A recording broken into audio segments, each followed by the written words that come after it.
Hello friends, आप सभी का स्वागत है केमिस्ट्री ट्यूटोरियल पाठशाला में। आज हम बात कर रहे हैं अपने नेक्स्ट मल्टीपल चॉइस क्वेश्चन पे, जो किस पर है, केमिकल रिएक्शन एंड इक्वेशन पे। क्या है सवाल कि which information is not conveyed by a balanced chemical equation. इनमें से कौन सी ऐसी इंफॉर्मेशन है जो एक बैलेंस्ड केमिकल इक्वेशन नहीं बता सकती। तो सबसे पहली चीज हमें जानने की जरूरत है कि बैलेंस्ड केमिकल इक्वेशन होती क्या है। तो balanced chemical equation is a equation by which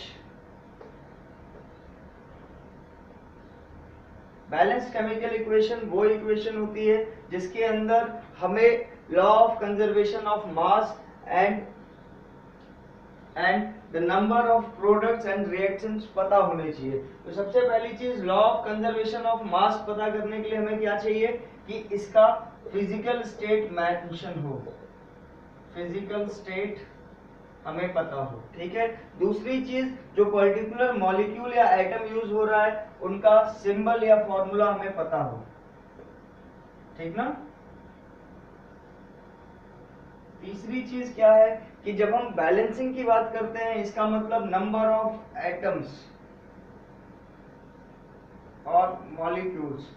जब तक हमें रिएक्टेंट और प्रोडक्ट दोनों साइड में नहीं पता होगा, हम इसकी बैलेंसिंग नहीं बता सकते। तो तीसरी चीज क्या चाहिए, number of atoms oblique molecule.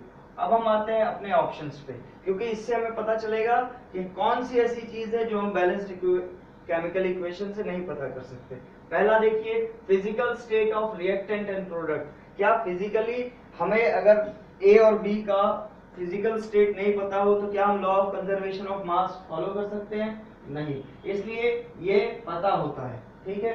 दूसरा देखिए कि symbol and formula of all the substance involved in reaction. अगर हमें यही नहीं पता होगा कि सिंबल क्या है तो हम कैसे उसका मास कैलकुलेट करेंगे, एटॉमिक यूनिट कैलकुलेट करेंगे।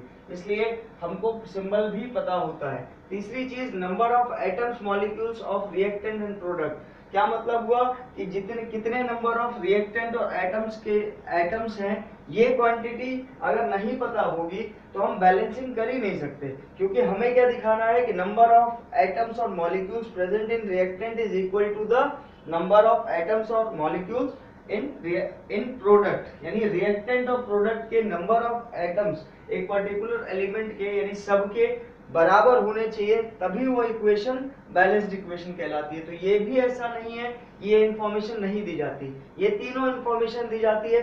चौथा देखिए कि weather a particular reaction is possible और नॉट। किसी भी इक्वेशन के अंदर ये पता करना, ये पता नहीं होता है कि क्या ये रिएक्शन पॉसिबल है या नहीं। हमें सिर्फ ये पता होता है कि ये रिएक्शन है और ये इसकी बैलेंसिंग है।